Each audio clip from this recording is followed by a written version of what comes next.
ngiye kugeza ubu ikintu nifuza ni ibintu bibiri. Nihabeho imishyikirano ifatika atari iya nyirarureshwa, apana ya yindi abantu bo muri 23 bari bagiye kuyirwanda Tshisekedi yasize abagambaniye bagomba gufatirwayo gushimutwa cyangwa se bakicirwayo. Ibyo ngibyo nari nabihakanye ko nta mishyikirano ihari. Noneho rero sasa ibya SADC na EAC byibura bigaragara yuko ari byo biganisha ku nzira y'amahoro, ariko nabyo nibabikore bije mu nzira, bitihise nibarwane turebe imbwa n'umugabo setu.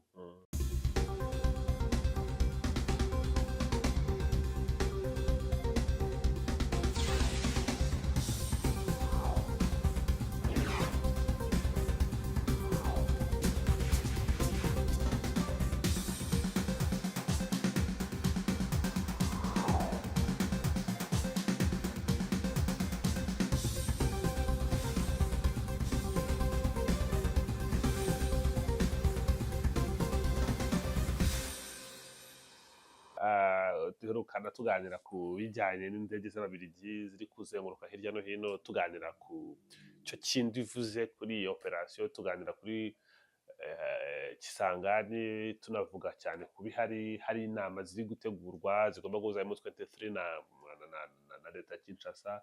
Twanabonye n'ibya SADC ejo bundi bahura rwose muri Hotel Serena Kivu, Serena Hotel Yego Goma, barasangira barasabana, tubona abafoto abasirikare ba SADC bifotoreza kuri Ngoma, tunabona n'ibyanzu harya bamwise ngo iki yacimaka Ngoma yacimaka kara kantu kazajya mu mateka.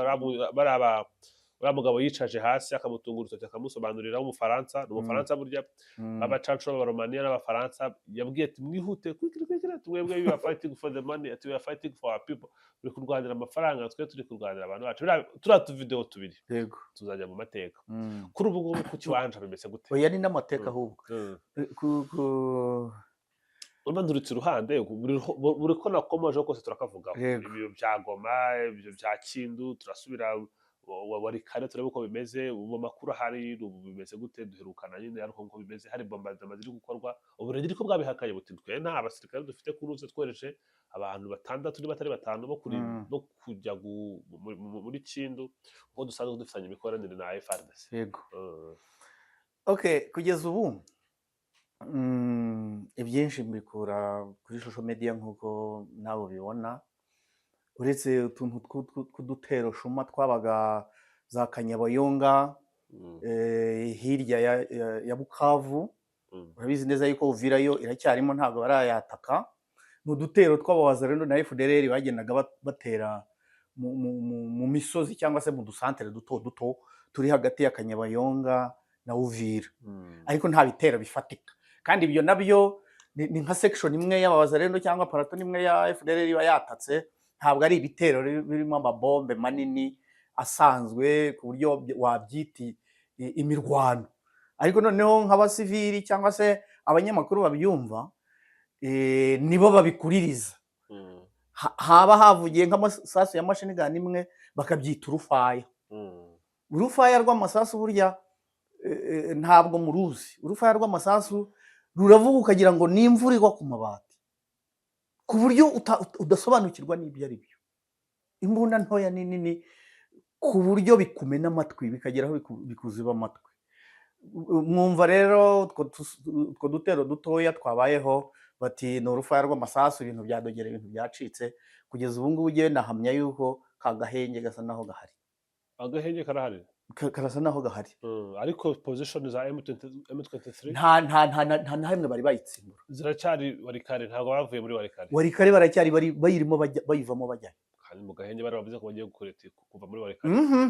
Nyuma yaho barabihinduye, M23 yarabihinduye. Kandi nanjye ubwanjye nari navuze ngo ntaho bagomba kujya. Yego umujyi bari bawufashe nta kiguzi, nta ntambara ikomeye ubereyemo, ariko nyuma yaho uzi neza yuko M23 bavuze ko batagomba kuvamo kubera yuko n'ubundi leta patrollinga mu kirere n'indege za drone na Yaskoye. Nyuma yaho niho hakurikiyeho amakuru yavugaga yuko M23 yatangiye kumuvinga itwara indege itwara abasirikare, noneho binavuga yuko indege ya M23 yarasiwe ku kibuga cy'indege cya Walikale. Ntabwo ari iby'iriya ndege ntayaharasiwe cya Kigoma. M23 nta tangazo na rimwe wigeze ubona ivuga yuko indege yayo yarashwe. Ntayo yarashwe. Abantu bari kuri tele baratweretse twereka n'amafoto. Ariya mafoto iyo ukoze ubushakashatsi neza usanga atari ejo bundi hari ahandi yigeze kuboneka. Ntabwo ariyo. Nyine ni za Twitter zo muri FARDC baba bashaka kugira ngo berekane yuko nabo bakoze akazi. Erega nabo bari mu kazi. Gutera ubwoba umwanzi cyangwa se kumutesha umwanya cyangwa se kugaragaza yuko hari icyo wamukozeho, ibyo ngibyo nabo barabikeneye. Ariko nta ndege yigeze irasirwa hariya ku kibuga cya Kigoma. Ntayo. Niba ihari M23 byibura izabidutangariza tubwire, kandi koko nabonaga nubwo yaba yazijyanyeyo yari ibikoze hakiri kare. Nta kuntu waba ufite Kisangani imbere yawe gutinyuka gutwara indege hariya. Hari hakiri kare. Mu gihe Bugoma na Bukavu naho utari wabasha kwitwarayo, hari hakiri kare. Mpamya rero yuko nta ndege yigeze irasirwa hariya, ntayo. Iriya ndege mwabonye yarashwe ishya, hari ahandi yahiriye. Iyo ushyize muri Google rwose urabibona.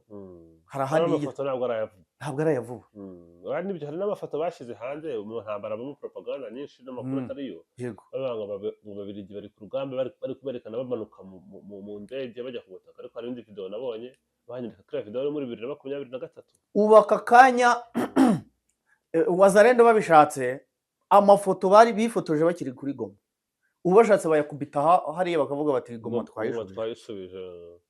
Ni ibintu byo kugira ngo babeshye perezida hariya haruguru Kitsekedi. Wanasagiye Goma ivamo FARDC yapostaga amafoto y'abasirikare bahagaze ku kibuga cy'indege cya Goma, kandi uwa hafi ari Bukavu cyane. Abandi batangiye kugera mu Rwanda. Reka kugendera ku byo bari kubabeshya ati Goma turacyarimo. Ni ukuvuga ngo ubu hano ku ruhande rwacu tugerageza kuvuga ibyo M23 yadutangarije n'ibyo dufata nk'ukuri.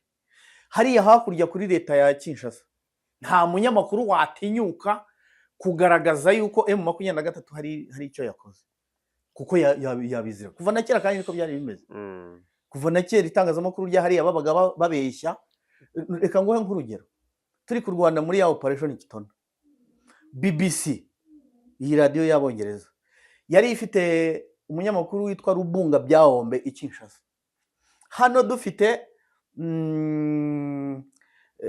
mukuru wa Yves Bucyana, ndamwibagiye ariko ndamukubwira. Byahombe yatangazaga yuko ingabo zitaranarenga Matadi, nyamara uw'i Kigali atangaza yuko zigeze Mbanza-Ngungu, kubera kubeshya perezida, kuko ntabwo bari bakeneye. Iwina hitwaga Serafe Byiringiro, mukuru wa Yves Bucyana, yakoraga muri BBC, buriya barakoranye. Serafe Byiringiro we yatangazaga nyirizina aho dushinguye ikirenge, aho tugitereye muri uwo mugoroba, avuga amakuru y'ukuri, bivuga yuko we yanayakurikiranaga agahabwa y'ukuri. Ariko uw'i Kinshasa Rubunga Byahombe yavugaga yuko izo nyeshyamba zikirindagira hafi ya Kitona zitaranagera Boma, nyamara zigeze Mbanza-Ngungu mu birometero 140 ngahe kugira ngo ugere Kinshasa. Urumva uri hariya ntashaka gutangaza iby'ukuri kuko leta iri bumukurikirane. Ni nayo mpamvu rero bari nabo twarashe indege, twahanuye indege, twagize dute. Amafoto y'ikibuga cy'indege cya Minembwe M23 yatwiyerekeye, yafotoye abaturage baho. Niyo ndege bari kuyifotora bakayitwereka bakavuga bati dore ubushotoranyi bwa Kitsekedi na FARDC. Kandi amagana yanarashwe cyaba ari igihe cyiza cyo kwerekana ko iri gushotora n'agahenge gashobora kuba kagiye gupfa cyane, kugira ngo barabone nuko bavuga ngo nibo bari kwica agahenge. Yego. Hariya rero niyo mpamvu mpamya yuko nta ndege yigeze iraswa. Ariko urugamba rwose n'urugamba, kandi rugira amastrategy atandukanye bakoresha. Nk'iyo urebye bice M23 yagiye ifata, ukomeje kuri Kamanyora, Kanyabayonga, ruguru yaho hari Rubero, ntabwo irakurwamo. Ukakomeza ibi bice bitandukanye bya Walikale, iruhande rwaho hari Kisangani, ntabwo iravamo. Ukagenda umanuka hose ubona ko uko ibice byose bifashwe byegeranye n'ibice bitarafatwa. Ubwo bigenda bite? Strategy z'igisirikare zikoreshwa nizihe kugira ngo ibice byafashwe nabyo birindwi nk'urugero nk'ayo Kamanyora wavuze niba bari Goma niba bari kumanuka epfo bahita gute hahandi hepfo urenze bahise bakuramo Uvira se oya ruguru Kindu hari ahantu ku mupaka w'u Burundi n'u Rwanda na Congo bita ngo ni Kamanyora se barari Kamanyora Kanyabayonga oya Kamanyora hahandi Kamanyora ni Kamanyora hahandi mu mbutare yarwaniye yego Kamanyora niba bariyo bivuze ngo akaba bari na Kamanyora ni hepfo Kanyabayonga ni ruguru Warikare ni mu burasirazuba ibice bafashe niyo waduha urugero ku rugamba rwo kubohora igihugu ibice bifashwe bicungwa bite ntabwo umwanzi ya Frank agaturuka inyuma kuyatekereza ko bitarenzwe cyane warungiye ngo ntange n'urugero ku rugamba rwo kubohora u Rwanda urabizi neza yuko inkotanyi zateye ziturutse Kagitumba hariya noneho afande aje avuye muri Amerika aruhindura urugamba rw'igihe kirekire yohereza abantu mu birunga noneho buriya niwe wapangiraga akazi abantu bo kwa Habyarimana ajya hariya bamusangayo agaruka bahoraga muri ibi noneho rero sasa urabona wenda no muri 1994 mu rugamba rwo guhagarika jenoside yohereje bamwe hano muri Kigali zirimo za Bravo n'izindi yohereza abandi bayibingira iburasirazuba ni ukuvuga ngo hano muri Kigali nubwo bafata imitsina ariko ahandi bariho barakora mu gihe baraha bakumva ngo Kibungo ivuyemo bakumva ngo bambutse Rwabusoro Nyanza ivuyemo Butari ivuyemo ariko Butari burgisa naho yaviriye muri mwe na Kigali byenda kuviramo rimwe bakumva ngo Kabgayi ivuyemo gutangatanga umwanzi ahantu hose bituma atakwirundiraho kuba rero Uvira nubwo mujya muvuga ngo abarundi bafashe umutsina giye mvuga yuko nta mutsina bafashe nuko ari igihe kitaragera nuko M23 taramuwanga ifate Uvira noneho sasa ukazamuka ukajya Warikare iyo ngiyo ushaka gusongera yuriya mujyi wa Kisangani ubushize naguhaye ingero ko kuva Kisangani uza Kindu byoroshye kuva Bukavu ujya Kindu iyo mibare narayigukoreye mu kiganiro cyabanje gukubita hari ugakubita naha rero ni technique za gisirikare kugira ngo atakwirundiraho ahantu hamwe mu gihe iyi defense naniranye uwe wakubitiriye iriya ninanirana ukubita iyi ngiyi zombi nizikunanira ugashaka andi mayeri yo gukubita ahandi izo ni technique za gisirikare wivuga ngo baratandaraje cyane ngo hagati harimo icyo ku buryo bashobora kunanirwa kumanaginga ibyo barabishoboye rwose kandi niba bari kuri tere harimo hate ahantu hafatwa hasigwa abasirikare wenda bangana bate nk'urugero ku buryo baharinda abandi bagakomeza bakavansa kuko ntekereza ko ikiba gikomeye ni ukwavansa kuruta kurinda hasigaye iyo wakubise umwanzi ukamwigiza inyuma uretse ko nyine hagati hagenda hasigaramo baba Wazalendo na FDL bagiye bakuramo inifomu bagahija n'imbunda bakaba batega twambuje ariko hagati yawe urapatrolinga imodoka zigenda zigaruka kandi wabonye ko bafite nyinshi imodoka FARDC ifite nyinshi yihereye M23 sibyo nkubwira nabonye bora no haba handitse na FARDC ku modoka zabo yego uretse ko bakuyeho plaque n'ibifaru hanyuma rero ntabwo mpamya yuko hagati hasigayemo icyuho uko byose ni handi hasigaye ikibazo gikomeye si hagati n'ubundi ko yagenda kose ntabwo habura abasirikare bakuramo imbunda bakaza yegura imbunda karasa kongera akajya kuryama aho batarafata ntabwo igihugu gishobora kuvana nimba turi Repubulika ya Demokarasi ya Kongo bagata bari enforcinga nka position ziri Rubero zikabona imbaraga zigata zataka Kamanyora kuko batekereza ko imbaraga bari kuzikira Warikare na Rubero inyeshyamba zibona imbaraga zipatrolinga iyo boda yose kugenda ukageza ahantu hose bafashe ibice bafashe kera nk'amasisi nk'urugero birinzwe nande birinzwe n'abasirikare ba M23 bivuga ngo hari abasirikare basisi bagasigara bayirinze ntabwo wayisigiraho uyisigiye aho Wazalendo na FDL bayisubiza uko biri kose hari abasirikare ibyo bigo bya gisirikare birimo abasirikare kimwe no kubadirisha abasigaye kubadirisha no gusimbura abasirikare abasigaye Masisi byaba ngombwa bakajya kurwana bariyo bakaza bakaruhuka buriboneraho nyine no gupuringisha abasirikare bakaza bagafata ikiruhuko bagakaraba bakarya n'abarwayi bakavura. Noneho rero navugaga yuko kugeza ubu ngubu numva agahenge gasa naho gahari, kuko kugeza ubu ngubu nyuma ya Walikale nta kindi gitero gifatika twari twabona. Cyane ko hari ibindi M23 ihugiyemo, ibi ngibi biri hagati by'iyo mishyikirano no gucyura bariya bose, na biriya bavugaga bamwe bifotoreje kuri uriya musirikare wa M23. Icyo nacyo reka nkigarukeho. Kuri ino si y'Imana hari ahandi wigeze ubona ba chef d'état major b'ibihugu bitatu niba atari bine bajya kunegosiya n'inyeshyamba? Hari ahandi wigeze ubibona? wenda nubwo nshobora kuba narabonye bike, gusa muri bike nabonye ntaho ndabibona. Ntaho byabaye. Ibihugu shatse nabyo babivuga ko ntabwo ari ibihugu bisanzwe. Ibihugu birimo Afurika y'Epfo, Afurika y'Epfo, Malawi na Tanzania. Abagaba b'ingabo so bicaranye nayo 23 hariya cyane rwose, ikagira ibyo bategeka. Murabanza musa n'ikibuga nimwe mwagishenye. Ni nkaho baravuze bati rwose tubabarire, mwebwe 23 nimutubabarire twakongera guca i Kigali, amateleviziyo yaradutegereje ararekereje batubone badushyire ku karubanda, reka byibura tuzamukire ku kibuga cy'indege. Mwaracyangije, ntimubanze mu gisane. Kandi none ubwo nta kundi kugisana, ntabwo ari ukuvuga ngo bazazana ba engineer baba bari bagikora, n'ukuzana amafaranga. Nimuzana amafaranga dusana ikibuga cy'indege.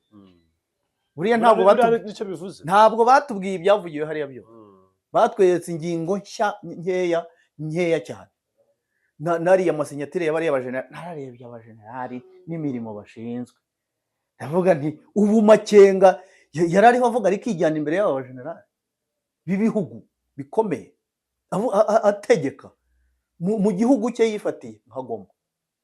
Buriya ntabwo ari ukuvuga ngo bazazana aba engineer babo bari babacyuka, mukuzana amafaranga, muzana amamiliyoni y'amadolari,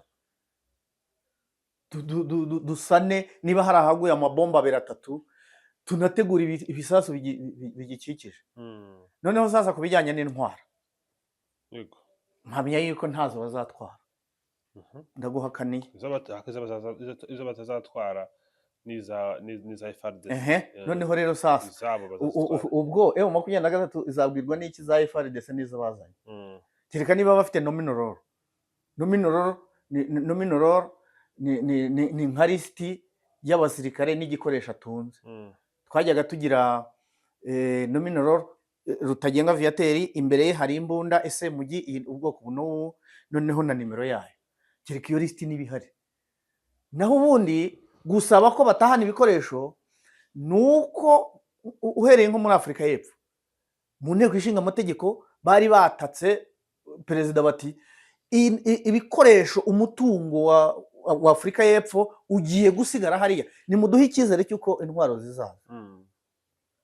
Niko muri Afurika y'Epfo babwiraga perezida na minisitiri w'ingabo, nimuduhe icyizere cyuko ibikoresho byacu byagiye hariya bizagaruka, mugiye kubisigira mu 23.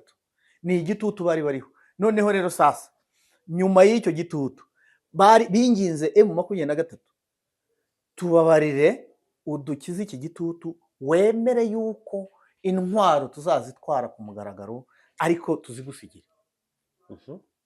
Buriya ni itangazo gusa, ni itangazo gusa ariko ntazo bazajyana. Ryaba ari ikosa rihe strategique kuba M23 yakemera abantu barwanaga mu mezi abirashize gusubira iwabo bajyanye n'intwaro zose? Iyo baramuka baciye mu Rwanda kamemo ntabwo military police yacu yari kwescotinga abantu n'amakamyo arimo imbunda zabo zose ngo zijye ku kibuga cy'indege zurire zigende. Ibyo ntabyo bari gushoboka. Ariko noneho kuba bazitahana si ikibazo, niba shaka bazagaruka. Byose ni hahandi hari igihe noneho bazafatwa nta n'umwanya wo kunegosiya ngo baba basubiza. Ubwo nari nishyize mu mwanya wa 23. Niba shaka bazagaruka. Wari wishyizeho nk'ikosa, wari uvuze ko ari ikosa kuba warekura abantu bari baje kukumara ukabarekurana n'ibyabo byose. Noneho sasa ngaruke ntabyo bazatwara, bazabisiga hariya, no kugira ngo bakureho igitutu kiri ku bayobozi ba biriya bihugu. Numa mu nteko ishinga amategeko Afurika y'Epfo yerekane ko yatashye igatahana n'intwaro kandi mu Yego. by'ukuri ntazagiye barazisize. kuko n'ubundi nta mudepite uzajya kuverifiya ku kibuga cy'indege ingabo zihageze ngo azarebe niba koko intwaro zaje. Urabizi yuko ibya gisirikare bikorwa mu ibanga, aho ibya gisirikare bigiye ariko kubera nibijya mu itangazo azagendera kuri iryo tangazo. voilà byibura chef d'état major agenda ababwira ati intwaro zizaza nimutuze, ariko ntaho zizajya. Ubwo igisigaye ko bataha nuko ikibuga cya Goma gisanwa, ubona ari ibintu bishobora gutwara nk'igihe kingana gute kugira ngo ntabwo uko biri kose bari bemeje yuko bigomba gukorwa vuba kandi mu 23 ikabibafashamo. Ni nabwo nyine babashije guhumeka, ubona batangiye kumwifotorezaho, bigaragara yuko bafite icyizere cyo gutaha. Ubwo rero ibikorwa bizakorerwa kuri icyo kibuga uko biri kose mu 23 yarabiteguye yaranabigennye, ntituzamenye igihe bagendeye. Niki kiza kuri M23 kuba Sadek yaguma hariya bakayifata amateka cyangwa yabavira hariya ikagenda, niki cyaba kiza? M23 kubagumana ntacyo bimariye. Nanone kandi ntabwo M23 arabicanyi ngo ibahuremo amabombe cyangwa se ibice mu bundi buryo. Mu gihe hari izindi leta zari kubikora nko muri cya gihe cya Laurent Désiré Kabila, imfungwa z'intambara baba barazicaga. M23 rero hariya ntacyo bayimariye, nibayikinguruke baveho bagende, batahe iwabo bagende bakora indi mirimo yabo. Ntabwo ari abicanyi ngo babe babatikiza babamarire hariya, ariko noneho ubundi yabishatse yanabikora. Ushatse yabikora.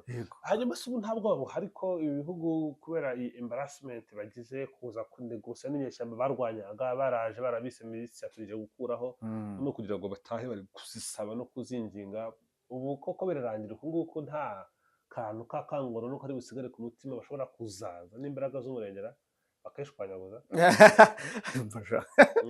No muhungu nawe bananiye kuyishwanya, bashatse kuyishwanyaguza birabananira. Uravuga ngo bakoze liyoge noneho bazagaruke bafite ubukana, reka ntabwo bishoboka. Ariko niba bashaka bazagaruke. Bakuze ko igihugu uri kuvuga ari Afurika y'Epfo ntigaragaye se ako nakohereje imbaraga zayo zose yohereje izo yizeye.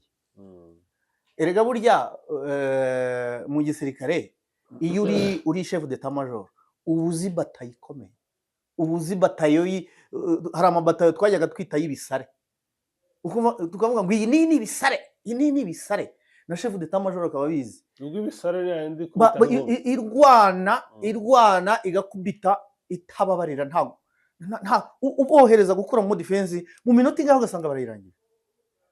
Icyo gihe umugaba w'ingabo babizi. None rero sasa mpamya yuko chef d'état major wa South Africa yohereje batayo yumva yizeye. Ntabwo wakohereza batayo y'abawoga cyangwa se y'abantu batazi kurwana, ntabwo bishoboka. Yohereje aho yizeye. No mu gisirikare babaza ukuntu barutana, si wo runaka akabazi ngo runaka ndusha kurwana, runaka ndusha kurwana, bakaba biziranye. Hariho n'igihe rwose mu kurwana umusi wasaba umusada ariko wampaye koyi ya kanaka, wampaye koyi ya kanaka, mpa koyi ya kanaka. None rero bohereje umuntu bazi neza yuko akomeye, ubwo abasigaye bari hasi ye noneho uzohereza uzakwemerera ninde? Ariko noneho niba bashaka nibabikore, twe tujye tureba ibibera hariya kuri tere. Tere nizajya yisobanurira. Yego. Ntabwo rero mpamya yuko bagenda ngo yego bibaho unit igapuringa ikongera igasubirayo. Yego. Ibyo birashoboka. Ariko impamvu ndi kubivuga ntabwo bimeze nkaho Kinshasa ikijyanye n'intambara yagishyize ku ruhande, baracyari mu kazi. Hari n'abandi kiri kurokrita naho gisaba ubufasha hirya no hino. Ya mishahara yabijeje banayibonye. Amadolari bari kwisuka hejuru rwose, bafite amadolari 500 500 ariko ibyo nakubwiye yuko ntacyo bizahindura ku mirwanire yaho. Umuntu kuva ku idolari 100 akajya kuri dolari 500 n'amafaranga ngaho arapfuye. Noneho umukongomani wawe wahaye ifaranga ukamukubita amezi 2 amadolari 1000, ubu ngubu kuva mu gitondo kugera nimugoroba ari kuri kanyanga, ari ku rumogi, ari ku bagore. Ubwo ibijyanye n'imirwano rwose bababarije. ubundi burya muri kamere yabo abakongomani ubagiriye neza ukabihera umuziki, ukabihera inzoga, ukabihera kunywa, ukabihera umugore, ubundi iby'intambara rwose uba ubahohoteye, uba ubagiriye nabi rwose. Nakoranye nabo, narwananye nabo guhera mu gitondo yiminuza bikagera mu masaha ya 8 yamaze kuba ibirere rwose. Iby'intambara uba umuhemukiye. Bahembwe jewe ntabwo ngaye perezida ugerageza kuzamura imibereho y'abasirikare, ariko kubazamura ubundi ubuzima bwabo katabushyira ku murongo buri munsi kugira ngo n'ibibazo nibiza bizaze bisanga n'ubundi bameze neza bishimye bari gukora igisirikare cy'umwuga, kuki biba mu bihe by'ibyago gusa? Buriya byo ariko Tshisekedi ibyo avuga bifite ishingiro, aravuga ati jyewe igisirikare nasanze cyishwe n'uwambanjirije. Ukuri kwa byose ni ukuhe ndabihamya, ariko uwamubanjirije nawe cyishwe n'uwamubanjirije. Ni uruhererekane hariya uhereye kuri mu kuva yaza hari icyo yakoze kikizanzamura umenya ari ako gashahara bahaye konyine, kandi nako akabahaye mu bihe bibi. Noneho sasa ariya mafaranga iyo areka kuyabaha bakabanza bakarwana, ahubwo basoza urugamba bakazayasanga ari ibirarane, batsindwa bakayata. Umusirikare iyo afite amafaranga arapfa kabisa. Nta musirikare urwana n'amafaranga, ntabwo bibaho. Naguha ingero ndabizi, twari kumwe n'umwana sinzi ahantu yacaginze $2, menya yaradutoye ahantu sinzi ahantu yatuguyeho, ayazingira mu gitenge ahambira ahangaha. Mu gihe turi mu ngendo tugenda tukamubwira sha zana ayo mafaranga twigurire amakwanga, twigurire udushyimbo twirira, toya bya mafaranga nzayagerana i Kigali. Ntabwo yayahageranye. Sasa byaramuriye. Iyo bombe ivuze urajajaba kubera gutekereza uburyo uzapangira aya mafaranga, ntabwo uba ukirwanya, ntabwo bibaho. Finaroma turi Kinshasa kuri aeroport aho bita Kingasani, indege yamurambitse hasi kajugujugu. Icyo gihe nibuka ko namuciyeho rwose n'icyo gipfurumba cy'amafaranga cyo mu gitenge, ndavuga ntabwo nakora paka nsubiye iwacu ngira amahirwe nk'uru ubuzima bwanjye. Iyo urwana n'amafaranga urajajaba ugapfa. Uwo mukongomani yaba afite amadolari 1000 ukamushyiramo, koko sinajyaga mbibonana n'abandi se, abanyangora n'abahehe bakajajaba, wamara kumushyira hasi wamucaho, wafungura agafuka hano ugasangamo ibifaranga byabo nubwo byabaga ari bya fake, ibyo bita amakwanza. Miliyoni 18 ukagira ngo uzajya iwanyu uhite wubaka intu, kumbe nta n'icupa rya fanta ririmo. Nibumbe bakubyabiye cyane. Hanyuma ubwo ikijyanye no ku rugamba turi kubona hari kampanye z'ibiganiro, turi kubona Katari SADC iri kuganira na M23, u Rwanda ruri kuganira na Congo. Twaba turi kubona byibuze ibi bibazo biri kugenda bigana ku iherezo, ibisubizo bikaboneka. Ejo nshobora kuba narahugiye mu misa nyine sinabasha gusoma amakuru. Umbwira aho bigeze byaba ibiganiro byaba n'iki. Hari abadelegasiyo ya M23 yagiye i Doha, turamenya uko baganiriye, gusa iyo ni intambwe ya mbere. Hari ibya SADC wari ukomejeho byo imyanzuro twarabibonye, n'u Rwanda narwo rwabonanye na Tshisekedi i Doha nawe baraganira. Subi ibyo guhura kwa Perezida Kagame na Tshisekedi ubu ntibimaze kwibagirana. Ariko haracyarimo ibintu byinshi bya hostility, tucyabona muri UN Security Council rwose. Ubwo duherukana twari tuyitegereje, yarabaye tugaruke ku myanzuro yayo. Nduhungirehe yagiyeyo, icyo gihe narakubwiraga ngo ubwo ariyo ndamwizeye rwose. Yavuze ijambo, asobanura ikibazo cyose ahantu kiva, isubiza mu mateka, asubiza gukata imipaka, hanyuma bamujyana mu bibazo bakamubaza bati, kuko uhagarariye Congo yavuze ko mu Rwanda ngo rufite ngo 1/2 cy'abasirikare barwo muri Repubulika ya Demokarasi ya Congo. 1/2 cy'abasirikare b'u Rwanda bose bariyo, bose bari muri Repubulika ya Demokarasi ya Congo. Mu Rwanda ntabazi 1/2 muri Repubulika ya Demokarasi ya Congo. Abasobanura dufite ibibazo by'umutekano muke biterwa na FDLR. Niyo mpamvu twafashe ingamba z'ubwirinzi. Twebwe turinda ingamba z'ubwirinzi ku mupaka wacu. Sizo mufite abasirikare muri Congo, twashyizeho ingamba z'ubwirinzi. Hanyuma baramubaza ibibazo bagenda basubiramo, baramusobanurira. Ariko ubundi wa mugani babaye banariyo si ingamba z'ubwirinzi, nabyo birashoboka. ni ingamba z'ubwirinzi. Umurundi yavuze iki? umushingantahe abumva hotspot ari iri kuri Kayibanda Wagner ndetse na minisitiri w'ububanyi n'amahanga w'u Rwanda barongera nyine basubira muri za mvugo zabo basobanurira ukuntu ari ba victime u Rwanda rwabateye, imyanzuro ya Loni ikwiriye gushyirwa mu bikorwa, u Rwanda rugakora abasirikare ku butaka bwa Repubulika ya Demokarasi ya Kongo bakabafatira n'ibihano byose, ibyo bintu bakanasubira inyuma n'amateka bakavuga ukuntu FDLR uburyo yaje ari uko ari u Rwanda rwayizanye, bakanerekana ko ari abantu nyine batagifite ukuntu bateje umutekano muke u Rwanda, bakaba ari u Rwanda rwitwaza kugira ngo rube muri Repubulika ya Demokarasi ya Kongo, wa wundi ufite ubwanwa bw'imvi uhagarariye Repubulika ya Demokarasi ya Kongo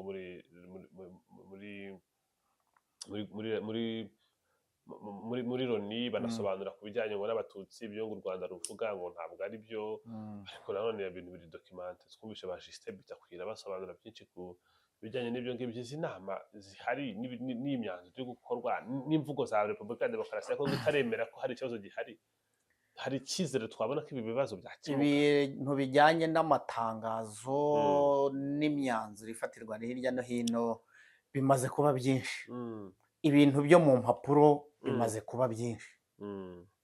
Ngiye kugeza ubu ikintu nifuza ni ibintu bibiri, nihabeho imishyikirano ifatika atari iya nyirarureshwa, apana ya yindi abantu bo muri 23 bari bagiye kugira Rwanda Tshisekedi yasize abagambaniye bagomba gufatirwayo gushimutwa cyangwa se bakicirwayo. Ibyo ngibyo nari nabihakanye ko nta mishyikirano ihari. Noneho rero sasa ibya SADC na EAC byibura bigaragara yuko ari byo biganisha ku nzira y'amahoro, ariko nabyo nibabikore bije mu nzira, bitihise nibarwane turebe imbwa n'umugabo setu, kimwe muri ibyo. Naho impapuro za buri munsi, Kongo yasohoye izayo, M23 yasohoye izayo, Angola yasohoye izayo, Tshisekedi yasohoye ize, UN ngira ngo nta n'ibindi bagiterana bavuga uretse bya Kongo. Ibindi bihugu byarazimangatanye kugeza ubu ngubu. Ibyo bintu rero birarambiranye, ntihakorwa ibintu bibiri, imishyikirano ibe tumenye ngo bigiye ku ruhande, cyangwa se barwane tumenye ngo umwe atsinze undi, nibyo nta bindi. Urakoze cyane. Urakoze cyane. Urakoze nawe.